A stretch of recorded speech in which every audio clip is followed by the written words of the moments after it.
નમસ્કાર, સ્વાગત છે આપનું કરંટ ટોપિકમાં અને આપની સાથે હું છું શિવાની।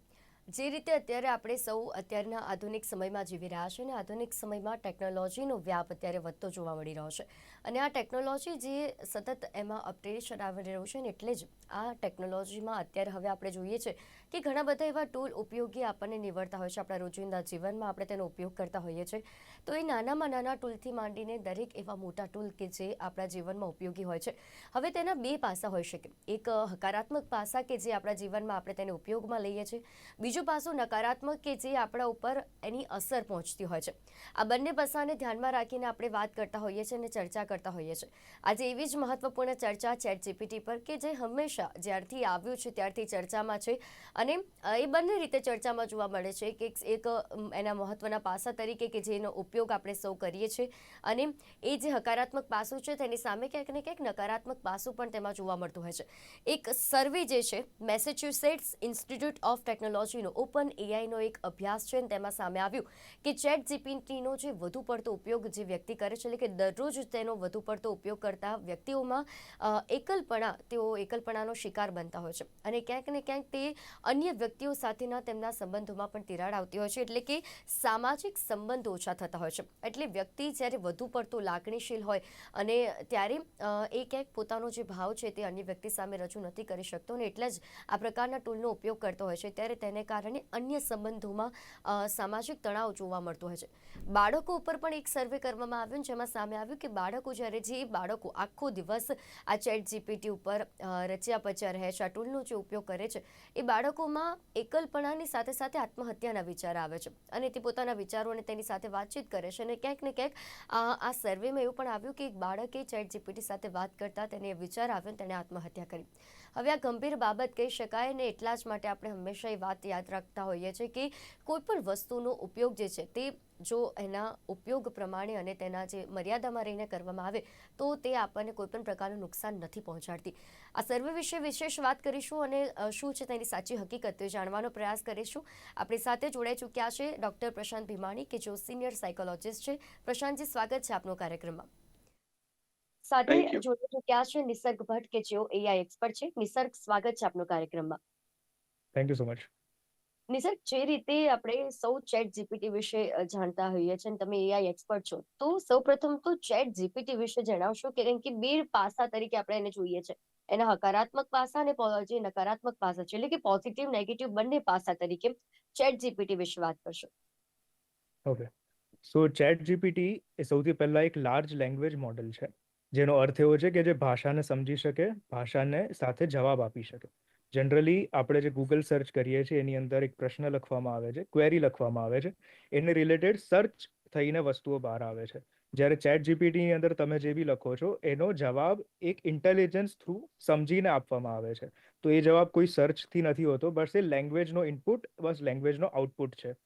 હવે આર્ટિફિશિયલ ઇન્ટેલિજન્સનો એક ભાગ છે જેને લેંગ્વેજ મોડલ કહેવામાં આવે છે અને ચેટ જીપીટી લેંગ્વેજ ઉપર તો કામ કરતું જ હતું, પણ હવે એની સાથે સાથે એણે ઇમેજ ઉપર પણ કામ કરવાનું ચાલુ થયું છે। તો તમે જોઈ શકો તો ઘણા બધા ફોટોઝ એની અંદર ઇનપુટ આપી શકીએ છીએ તો એને સમજાવી શકે છે, તમે એને ટેક્સ્ટમાં ઇનપુટ આપો તો એ ફોટોઝ તમને બનાવીને આપી શકે છે। તો એક રીતે જોવા જઈએ તો આ ઇન્ટેલિજન્સ જેને માનવામાં આવે છે કે જે લખી શકે, જે ડ્રોઈંગ કરી શકે, કેલ્ક્યુલેશન્સ કરી શકે, તમામ વસ્તુ આ કરી શકે છે, પરંતુ આ ફક્ત એક લેંગ્વેજ મોડેલ છે અને જેને પહેલા આપણે ગૂગલ આસિસ્ટન્ટ કે સીરી તરીકે વાપરતા હતા, આ એનું અપગ્રેડેડ વર્ઝન છે, વધારે સમજીને અથવા તો વધારે વિસ્તારપૂર્વક જે જવાબ આપી શકે એવું એક મશીન લર્નિંગ મોડેલ છે।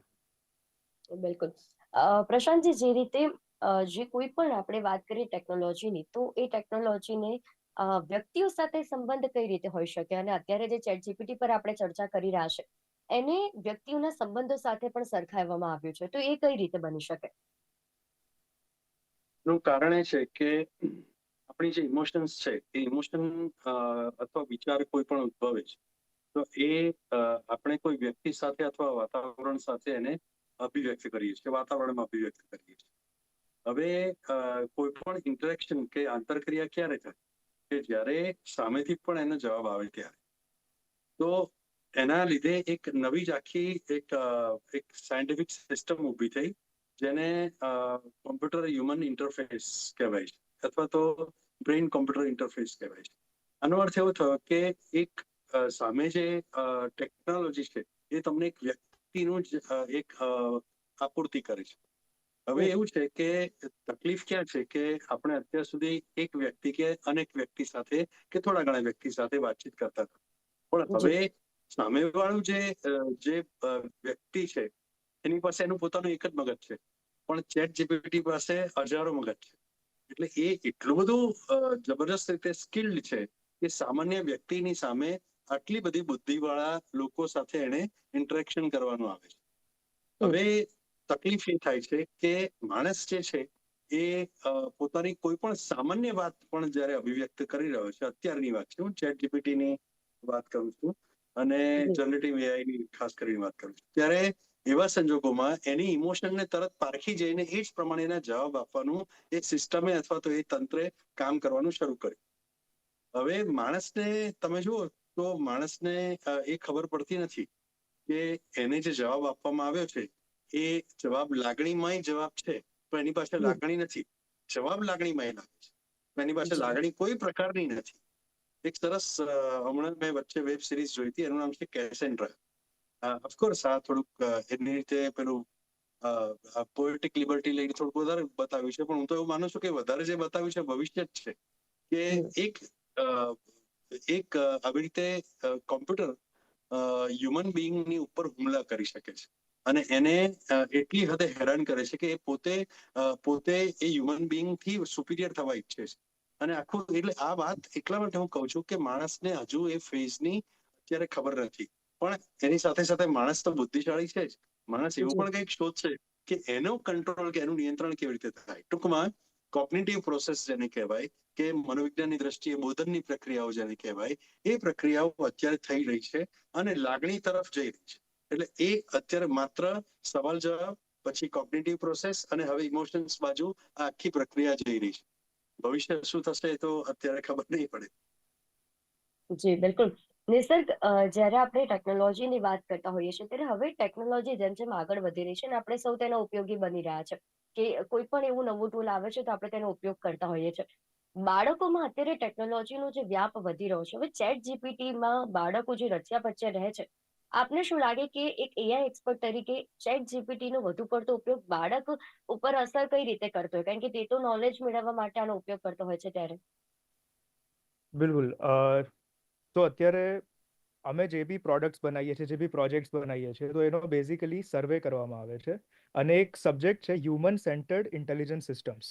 મતલબ હ્યુમનને સેન્ટરમાં રાખીને જે ઇન્ટેલિજન્સ સિસ્ટમ્સ બનાવવામાં આવી છે એની અંદર એક પાર્ટ છે કે જેમાં તમે હ્યુમન્સ ઉપર સર્વે કરો કે એ લોકો ઇન્ટેલિજન્સ સિસ્ટમને કેવી રીતે પરસીવ કરે છે. તો એક બહુ સારું એક્ઝામ્પલ છે. એક અહીંયા રોબોટ છે, હું અત્યારે સિંગાપોરની અંદર એક કેફેની અંદર એક રોબોટ છે કે જે બધી જગ્યાએ જઈને કપ્સ કલેક્ટ કરે છે અને એને ધોવાની જગ્યા પર મૂકી આવે છે. તો નાના છોકરાઓ જ્યારે રોબોટને પરસીવ કરે છે ત્યારે એ લોકો એઝ અ હ્યુમન આને પરસીવ કરતા હોય છે કે આ કોઈ તો હ્યુમન છે કે જેને હું રિસ્પોન્સ કરું છું અને એ મને સામેથી રિસ્પોન્સ કરે છે. એટલે હું લેફ્ટમાં જઉં તો એ રાઈટમાં જાય, રાઈટમાં જઉં તો એ લેફ્ટમાં જાય. આની સાથે સાથે આપણે એક બિહેવિયર જોયું હશે, આ બહુ સિમિલર વે છે કે ઘરે લોકો ઢીંગલી રાખે કે પછી કોઈ બીજી વસ્તુ રાખે જેની સાથે પોતાની આઈડેન્ટિટી જોઈન કરી દે કે આ છે ને એ મારી સાથે રહેશે, આ મારી સાથે શું છે. પણ ધીરે ધીરે આ વસ્તુઓ એઆઈની સાથે આવવા લાગી છે કે સવારે ઉઠવાથી લઈને રાત્રે જે બી સવાલ જવાબ થશે, કન્વર્ઝેશન થશે, એ એઆઈની સાથે થશે અને એઆઈ કહે સાચું અને બાકી જગ્યાએ કહેવાય એ વસ્તુ ખોટું. તો એક સેન્સ ઓફ કનેક્શન ધીરે ધીરે જનરેટ થઈ રહ્યું છે ઇન્ટેલિજન્સ સિસ્ટમની સાથે. એનું એક રીઝન એ છે કે જેવી રીતે મેં કીધું, આ એક લેંગ્વેજ મોડલ છે કે જે લેંગ્વેજને સાંભળે છે અને લેંગ્વેજમાં રિસ્પોન્સ આપે છે. પણ એ રિસ્પોન્સ એવો હોય કે જે યુઝરને ગમે. એટલે આ યસ મેન બની ગયા છે એઆઈ કે હું એને જે બી વસ્તુ કહીશ, ફોર એક્ઝામ્પલ હું એઆઈને પૂછું કે 553 × 221 કેટલું થાય, એણે જવાબ આપી દીધો અને મેં એને કીધું આ આન્સર ખોટો છે, આ આન્સર સાચો છે. તો એ કહેશે કે sorry, it was my mistake અને this is the right answer. That means એને યુઝર સાથે કનેક્શન બનાવવું છે કે યુઝર જે કહે છે એ સાચું. તો હવે હું જે કહું છું એનો મને યસમાં આન્સર આવી રહ્યો છે, તો મને ઓફકોર્સ એ પોઝિટિવ એન્ફોર્સમેન્ટ લાગશે કે ચલો આની સાથે વધારે વાત કરું, કારણ કે મારા આઈડિયોલોજી પ્રમાણે વાત કરે છે. તો આવી રીતે નાના બાળકોની અંદર હું માનું છું જેટલો એઆઈનો યુઝ થાય છે એ લોકોને યસ સાંભળવાની અને પોતાની આઈડેન્ટિટીને એક્સપાન્ડ કરવાની કે આ એઆઈ પણ મારી જ આઈડેન્ટિટીનો ભાગ છે, ના મારું બીજું મગજ છે. એવી રીતે કનેક્શન ડેવલપ થવાનું શરૂ થઈ રહ્યું છે. જી બિલકુલ. પ્રશાંતજી, બાળકોની અહીંયા વાત કરી રહ્યા છે અને બાળકો ખાસ જોઈએ તો કોઈ પણ વસ્તુ નવી તે તરત જલ્દી શીખી જાય છે અને એટલે જ આપણે કહીએ છીએ કે કોઈ પણ બાળકને તેની નાની ઉંમરમાં જ્યારે શીખવાડવામાં આવે તો તે જલ્દી એડોપ્ટ કરી લેતું હોય છે. તો બાળકો જ્યારે આ ટેકનોલોજીનો ઉપયોગ કરતા હોય છે તો એમના ઉપર જે આ અસર કરે છે, આ અસર જે ગંભીર અસર પહોંચતી હોય છે તેના માટે કેટલું સાવચેત રહેવાની જરૂર છે? એમાં એવું છે કે તમે જેટલું સંભાળીને ચાલો એટલું તમારા માટે ફાયદામાં છે. બાકી એઆઈ નો પ્રોગ્રેસ અટકવાનો નથી. તમે એઆઈ થી છૂટી શકવાના નથી. આ બહુ ઇમ્પોર્ટન્ટ વાત છે. જી એટલે નાના બાળકોથી માંડીને મોટાએ બધાએ એઆઈ સાથે રહેવાનું શીખવું પડશે. હવે છે એ વાત ઇમ્પોર્ટન્ટ વાત એ છે કે બાળકો જ્યારે આવી કોઈ ઘટના સાથે કે આવું કોઈ ચેટ જીપીટી પ્રકારના કોઈ પણ પ્રોગ્રામ સાથે એ જ્યારે ઇન્ટરેક્શન કરે છે ત્યારે બાળકને સવાલ બીજો તાર્કિક ત્યાં આવતો નથી કે આ ખરેખર સાચું બોલે છે કે આ દિલથી બોલે છે, સાદી ભાષામાં કહું છું, કે દિમાગથી બોલે છે. એને ખબર નથી પડતી. એને એટલા માટે બાળક એને સાચું માનવા માંડે છે, કારણ કે એ ફિલ્ટર કરી શકતું નથી કે આ મશીન છે ને એ જવાબ આપે છે. હવે હું તમને કહું કે થોડા વર્ષો પહેલા આ જ બાબત મોબાઈલ માટે બની હતી કે મોબાઈલની અંદર અથવા તો જે સ્ક્રીનમાં જે દેખાય એ જ સાચું એમ માનીને લોકો ચાલતા હતા. તમે જુઓ કે એના લીધે તો મોટા લોકોમાં પણ અફવાઓ કેટલી બધી ફેલાતી હતી. લોકો માનતા હતા કે ના આમાં બતાવ્યું છે એટલે સાચું જ હોય. જેમ એક જમાનો એવો હતો કે ક્યાંક છપાયું એટલે સાચું હોય. પછી એવું આવ્યું કે સ્ક્રીનમાં બતાવે છે એટલે સાચું હોય. હવે એને તો ખબર જ નથી કે આ વસ્તુની પાછળ એક તર્ક કરી શકાય કે ક્વેશ્ચન કરી શકાય. એટલે બાળક એનાથી વધારે ઝડપથી ઇન્ફ્લુઅન્સ થાય છે અને એની પર અસર એની બહુ જ થાય છે. અને બીજું એની લાગણીનું તંત્ર જે છે હજી નવું હોય છે. એને આઘાતો નથી મળ્યા, એને અનુભવો નથી મળ્યા, એને પોતાની ઈચ્છાઓ અભિવ્યક્ત કરી માત્ર પૂરી જ થઈ છે બધી મોટા ભાગની. એટલે આ બધું જે છે એ ધીરે ધીરે એ બાળક પર એટલા માટે અસર કરે છે. બાળક સૌથી વધારે સેફ એની મધર સાથે કેમ ફીલ કરે છે? એના બાયોલોજીકલ કારણો તો છે, પણ સાયકોલોજીકલ કારણ પણ છે કે મધર જે છે એ બાળકને અનકન્ડિશનલ રીતે સ્વીકારે છે. હવે એ જ વસ્તુ જે છે સ્ક્રીનમાંથી થઈ રહી છે. તમારો અનકન્ડિશનલ સ્વીકાર થઈ રહ્યો. એટલા માટે જે છોકરાઓ છે એ બાજુ વધારે ખેંચાઈ રહ્યા છે અને છોકરાઓ એનું માને છે. એ જે કહે છે સાચું છે ને એ કહે છે એમ જ કરવાનું. અત્યારે તમે જોશો તો ઘણીવાર કોઈને આપણે કહીએ કે ભાઈ આ અમારી જ ભાષામાં કહું તો ક્લિનિકની અંદર અમે કહીએ ભાઈ આવું ના હોય, આવું હોય, તો લોકો અમને મોબાઈલમાંથી સર્ચ કરીને સામે પ્રતિ પ્રશ્ન પૂછે કે તમે તો આવું કહો છો પણ આમાં તો આવું લખ્યું છે. એટલે અમે કહીએ કે એ લખ્યું છે, ઇન્ફોર્મેશન છે, નોલેજ અમારી પાસે છે. એટલે ઇન્ફોર્મેશન અને નોલેજ જે છે એ બેનો ફરક હજી નાની ઉંમરમાં બાળકોને પડતો નથી. કેટલાક મોટાઓને પણ નથી પડતો. એ લોકો એમ જ માને છે કે ગૂગલ પર લખ્યું એટલે અંતિમ સત્ય છે. ડોક્ટર કરતા અમને વધારે આવડે છે એટલે ડોક્ટરને અમે સામે કોઈ પણ સવાલ કરી શકીએ, કારણ કે ડોક્ટર એ લોકો એવું છે કે ડોક્ટર શું કરવાના, આમાં આટલા સિમ્ટમ એટલે આ દવા આપે ને અને એ દવાની સાઈડ ઇફેક્ટ લખી છે એટલે અમને બધી ખબર પડી ગઈ. આ પ્રમાણે આખું તંત્ર ચાલે છે. એટલે અમે એને ફેસ કરીએ છીએ, કારણ કે મોટા લોકો પણ જો આવી રીતે એનાથી ઇન્ફ્લુઅન્સ થતા હોય તો નાના બાળક તો થાય છે. અને બાળકોને પ્રશાંતજી કઈ રીતે આમાંથી દૂર રાખી શકાય કે જો જે બાળક સતત આના ઉપર છે અને તેની અસર તેના મગજ ઉપર પડી રહી છે, તો કઈ રીતે તેને દૂર રાખી શકાય આ બધાથી? બાળક સ્ક્રીન બાજુ કેમ ખેંચાય છે? કારણ કે ત્યાં એને વધારે મજા આવે છે. તો હવે તમે એના કરતા પણ વધારે ઇન્ટરેસ્ટિંગ બાબત કોઈ ઊભી કરો તો બાળક એ બાજુ જશે. તો એ કહી શકે કે ઓફલાઈન એની સાથે કમ્યુનિકેશનમાં રહેવું, સંપર્કમાં રહેવું, એની સાથે ફિઝિકલ વોર્મથના ટચમાં રહેવું, એને બીજી બધી વસ્તુઓના અનુભવો કરાવવા અને એની સાથે રહીને એ પ્રકારની વાતો કરવી કે જે એના માટે કંઈક જુદી જ હોય અને નવા અનુભવો લાવતી હોય. નવા અનુભવો એટલે સેફ અનુભવોની વાત છે. અને એને ખબર છે મા બાપને કે બાળકને કઈ બાબતની વધારે જરૂર છે. એ મા બાપ વધારે અત્યારે તો જાણે છે. એટલે એ વસ્તુઓને આપણે વધારે ધ્યાનથી આગળ લઈ જવી જોઈએ. અને બીજી વાત એ છે કે બાળકોને આપણે કાયમ કહીએ છીએ એ પ્રમાણે ઓફલાઈન ગેમ્સ તમે વધારે સારી રીતે એને રમાડો. એના મનમાં શું ચાલી રહ્યું છે એના માટે પૂછપરછ કર્યા કરો. એટલે કઈ આમ કમાન્ડર થઈને કે પોલીસ થઈને પૂછપરછ કરવાની જરૂર નથી, પણ તમારે એના મનમાં શું ચાલે છે એના માટે જાણકારી રાખવી ખૂબ જરૂરી છે. જો આટલું કરતા હશો તો ધીરે ધીરે બાળક તમારી સાથે વધારે જોડાશે, સ્ટ્રોંગલી જોડાશે.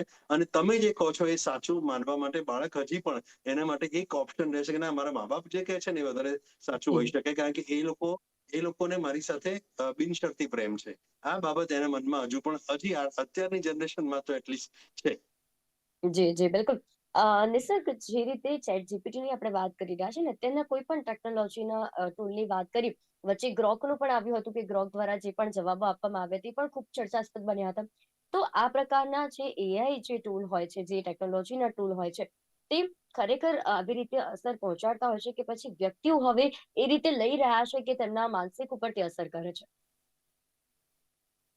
હું તો એવું માનું છું કે કોઈ પણ પ્રકારની ઇન્ફોર્મેશન તમે ક્યાંય પણ વાંચો, રસ્તા ઉપર લાગેલા સ્ટીકર્સ કે જેની અંદર લખ્યું હોય કે આ પ્રકારના રોગનું સોલ્યુશન તમે આ પ્રકારની વસ્તુઓથી લઈ શકો છો કે આ વસ્તુઓથી લઈ શકો છો, એ પણ લોકો માને છે કે જેમાં કોઈ તથ્ય નથી. એવી જ હમ. રીતે સ્ક્રીન ઉપર આવતી કોઈ પણ વસ્તુ કે એનાથી ક્યાંક ને ક્યાંક અસર તો થવાની જ છે, કે લોકો એને જી. ફેક્ટ તરીકે માનવાના જ છે. પરંતુ જ્યારે હું એને સવાલ પૂછું છું અને એનો જવાબ મને એવી રીતે આપે છે કે હું એને સ્વીકારી લઉં. ધારો કે હું એને પૂછું કે મને 5 વર્ષના બાળકની જેમ સમજાવો, તો મને એવી હમ. રીતે સમજાવશે. જો મને એવું સમજાવશે કે મને સાયન્ટિસ્ટની તરીકે સમજાવો, તો એ સાયન્ટિસ્ટની રીતે સમજાવશે. પણ વસ્તુ એ છે કે આ લેંગ્વેજ મોડેલ છે, ના કે ફાઇન્ડ ટ્રુથ ચેકર, કે ના તો જી. સત્યના આ તમને સત્ય નહીં બતાવી શકે, ના તો સાચી વસ્તુ બતાવી શકશે. એ બસ તમને જવાબ આપી શકશે. અને જવાબમાં એક બહુ મોટો પ્રોબ્લેમ છે લેંગ્વેજ મોડલ્સનો, જે હજી બી લોકો સોલ્વ કરી રહ્યા છે. એને કહેવાય છે હેલુસિનેશન પ્રોબ્લેમ. જેવી રીતે આપણે હેલુસિનેશન કરવા લાગીએ બહુ ઓવર થિંકિંગ કરતા કરતા કે આવું હશે, આવું હશે, આવું હશે, અને જે હમ. ક્લાઉડ બની જાય મગજમાં, એવી રીતનો ફોગી આન્સર પણ એલએલએમ્સ આપે છે. જેમ કે હું એને કોઈ સવાલ પૂછું કે આ વસ્તુ મને સમજાય, અને એ સમજાતો સમજાતો કોઈક બીજા જ દિશા પર જતું રહેશે, અને હું કહું કે આ નહીં આવી રીતે સમજાય, તો એને પાછો લાવવો પડે, અને એમાં ક્યાંક એ ડિટેલ્સ ભૂલી જાય અને ક્યાંક ખોટી માહિતી આપી દે કે જે સાચી નથી. તો આ વસ્તુ, આ હેલુસિનેશન પ્રોબ્લેમના લીધે એની અંદર બતાવેલી કોઈ પણ વસ્તુ કે એની અંદર કોઈ પણ પ્રકારનો આન્સર એ 100% સાચો છે, એ વસ્તુ સાચી નથી. આનું એક સોલ્યુશન એ કહી શકાય કે આપણે એને પૂછી શકીએ કે આ તું ક્યાંથી લાવે, ક્યાંથી માહિતી તારી પાસે આવી. અને જો એ આન્સર કોઈ લિંક થી આવતો હોય, તો આપણે લિંક ઉપર જઈને ચેક કરી શકીએ કે હા, આ વસ્તુ સાચી છે અને આ વસ્તુ સાચી નથી. હમ. બિલકુલ. પણ નિશક, નાના બાળકોમાં તે કઈ રીતે કેળવાય? કારણ કે નાનું બાળક તો એને જે આન્સર મળવાનો છે તેના હિસાબથી તે ચાલશે. તો આના માટે માતા પિતાએ તો સાવચેત રહેવાની જરૂર છે જ, પરંતુ કોઈ એવું પર્ટિક્યુલર એવું ખરી કે આનો ઉપયોગ આટલા જ ઉંમરના વ્યક્તિઓ કરી શકે? કારણ કે એવા ઘણા એવા ડિવાઇસીસ છે, ઘણા એવા ટૂલ્સ છે કે જેમાં એક ઉંમર મર્યાદા નક્કી કરવામાં આવતી હોય છે ત્યારે. યસ, આ વસ્તુ એકચ્યુઅલી ગ્રોકની અંદર મને લાગે છે ત્યાં સુધી નથી. ગ્રોકની અંદર જે ભાષા છે એ ફિલ્ટર કરેલી ભાષા નથી, અનસેન્સર્ડ ભાષા છે. જ્યારે ઓકે. ઓપન એઆઈ ના જેટલા બી વસ્તુઓ છે, ચેટ જીપીટી થઈ ગયું, ક્લોડ થઈ ગયું, કે બીજી અલગ અલગ પ્રકારના એઆઈ, એની હમ. અંદર આ ફિલ્ટર્સ એ લોકો મૂકીને રાખેલા હોય છે કે કઈ વસ્તુ આવી જોઈએ, કઈ વસ્તુ ના આવી જોઈએ. પરંતુ ઉંમરના પ્રમાણમાં કોઈ પણ એઆઈએ મને નથી લાગતું કે ફિલ્ટરેશન રાખ્યું છે, અથવા તો હમ. રાખ્યું બી હોય ને તો એ ખાલી એક ટિક હોય છે કે are you above 18 years or not, તો ઇટ્સ જસ્ટ અ ટિક. તો કોઈ પણ વ્યક્તિ એને ટિક કરી શકે છે. હું એવું માનું છું કે છોકરાઓને, નાના બાળકોને આપણે એઆઈ ની સમજ આપવી કે એઆઈ એ ઇન્ટેલિજન્ટ એને ના સમજો, એ તમારું અસિસ્ટન્ટ બની શકે છે. એ બસ એક લેંગ્વેજ મોડેલ છે કે જે હમ. લેંગ્વેજને લે છે અને લેંગ્વેજને જવાબ આપે છે base on the knowledge database એ લોકો પાસે છે. એની પાસે લાગણીઓ નથી, એની પાસે અનુભવ નથી. આ વસ્તુ સાચી છે, ખોટી છે, એ વસ્તુનો વિવેક નથી. તો આ 3 વસ્તુઓ એની અંદર અભાવ છે. તો આ 3 વસ્તુ તમે કોની પાસે લઈ શકો છો? તો તમારા વડીલો પાસેથી લઈ શકો, તમારા શિક્ષકો પાસેથી લઈ શકો, કે તમારા મેન્ટરો પાસેથી લઈ શકો. આઈ ગેસ આટલું જો બાળકોને સમજાવવામાં આવે, તો એ લોકો પોતાની રીતે જ ફિલ્ટર આઉટ કરતા રહેશે કે કયો આન્સર ને એક્સેપ્ટ કરવું અને કઈ વસ્તુને ના જી. કરવું. બિલકુલ. પ્રશાંતજી, વાત કરીએ આપણે બાળકોની, પરંતુ અહીંયા વ્યક્તિઓ પણ જે મોટી ઉંમરના લોકો હોય છે તે પણ સતત આ રીતે ChatGPT નો જો ઉપયોગ કરે છે, તો તેમનામાં એકલતાપણું જોવા મળે છે. એટલે ક્યાંક ને ક્યાંક તે લાગણીશીલ વધુ જોવા મળે છે, પરંતુ સાથે સાથે તેમનામાં જે એકલતાપણું છે તે વધુ જોવા મળે છે. એનું શું કારણ હોઈ શકે? એનું એનું કારણ અથવા તો એ પહેલાની શરૂઆત જ કહી દઉં કે અત્યારે આપણી પાસે મોબાઈલ છે, તો મોબાઈલમાં પણ લોકોના સ્ક્રીન ટાઈમથી ખબર પડે છે કે માણસ કેટલો એકલો છે, કે એને જી. ધીરે ધીરે પોતાની જાત સાથે પોતાને જે ગમે એ જોવું છે, એ જ કરવું છે. એટલે અલ્ટિમેટલી સાયકોલોજીકલી એને બીજા કોઈનો હસ્તક્ષેપ પોતાની લાઈફમાં જોઈતો નથી. હમ. અથવા બીજા કોઈ કે, એટલે એને પોતાની ઈચ્છા પ્રમાણે સામે એને બધું દેખાયા કરે, ચાલ્યા કરે, એવું એને ગમે છે. અને એના લીધે ધીરે ધીરે વ્યક્તિને એ ખબર નથી પડતી કે આ લપસણીમાં હું બેઠો તો નીચે જ પડું છું, એટલે ધીરે ધીરે એકલો થઈ રહ્યો છે. લોનલીનેસ એકચ્યુઅલી અત્યારે એકલતા એ આખો મોટો એપિડેમિક થઈ ગયો છે લોકોની અંદર. તમે જુઓ તો એકલતા એટલી બધી છે. યુનાઇટેડ સ્ટેટ્સ કે યુકે ની અંદર તો એકલતા એક ભયંકર મહામારીના સ્વરૂપમાં છે. અને મોટા લોકો પણ હવે ધીરે ધીરે આ એકલતા, જેમ જેમ ડિપ્રેશન કે એકલતા વધતી જાય એમ લોકો વધારે સ્ક્રીન બાજુ ખેંચાતા જાય છે. અને કારણ કે સ્ક્રીનમાંથી પાછું વાતચીત આવે છે, એની પાછળ કોઈ સૂચનો આવે છે, એટલે એને ત્યાં જ લાગે ને પોતાને મનગમતું આવે છે. એટલે આ એક એની સાઈડ ઇફેક્ટ કહી શકાય. સ્ક્રીનની સાઈડ ઇફેક્ટ ડેફિનેટલી આપણે બધા ચર્ચા કરી ચૂક્યા છે ઘણીવાર. એકલતા છે, ડિપ્રેશન છે, એન્ઝાયટી છે, એનામાં લઘુતા ગ્રંથિ ક્યારેક આવે, ક્યારેક લોકોની અંદર ઊંઘ જતી રહે તો બહુ કોમન છે અત્યારે કે લોકો 12-1-2 વાગ્યા સુધી હવે જાગ્યા જ કરે છે. તમે જુઓ તો ઘણા બધા લોકો, કારણ કે સ્ક્રીન ઉપર જ હોય છે. સવારે મોડા ઉઠવાનું, એના કારણે શરીર ઉપર એની નકારાત્મક અસરો થાય, ફોકસ જતું રહે, કોન્સન્ટ્રેશન જતું રહે, મેમરીની સમસ્યાઓ થાય, એની અંદર ચીડિયાપણું ઉદ્ભવે, લોકો સાથેના સંબંધો બગડે, ધ્યાન કેન્દ્રિત કરવાની શક્તિ જે છે એ ઓછી થઈ જાય. આ બધી એની અસરો છે. તો આ અસરો જે છે એમાં એકલતા એ ડિપ્રેશનના રૂટમાં છે. અને કદાચ એકલતા થવાને કારણે બધા રોગ આ થાય છે. એકલતા વાળી જે વાત કરીએ તો ભારતમાં કદાચ તે ઓછું છે, પરંતુ અન્ય દેશોમાં જોઈએ તો અન્ય દેશોમાં તો વાતચીત કરવા માટે પણ વ્યક્તિને કલાકો જોઈતા હોય છે. એટલે કે કલાકો સુધી એ વ્યક્તિ કોઈને વાતચીત કરવા માટે એવા મોડેલ્સ જોઈતા હોય છે અને એના ઉપયોગ કરતા હોય છે. એટલે કે રોબોટને પણ તે વાતચીત કરી શકે તેવા પ્રકારની સુવિધા રાખાય છે. જાપાનમાં એવું છે કે વ્યક્તિને જો કોઈની સાથે કોઈ એકલતાપણું અનુભવે છે તો તે કોઈ પણ વ્યક્તિને તેની સાથે લઈ જઈને પિક્ચર જોવા જઈ શકે છે, તેની સાથે વાતચીત કરી શકે છે. એટલે આ પ્રકારનું હવે ચલણ જોવા મળી રહ્યું છે. અને એમાં એકલતાપણાની જે અસર છે, ક્યાંક ને ક્યાંક એમ લાગે કે ભારતમાં પણ આ પ્રકારની પરિસ્થિતિ સર્જાઈ શકે. બિલકુલ, કારણ કે આ જે સોશિયલ આઇસોલેશનની પ્રક્રિયા જે છે એ એટલી બધી ઝડપી થઈ રહી છે. અને એમને બીજી અસર હું તમને કહું કે કોઈ એક વ્યક્તિ આવી રીતે કરતું હોય તો બીજા લોકો પર એની અસરો બહુ થાય છે.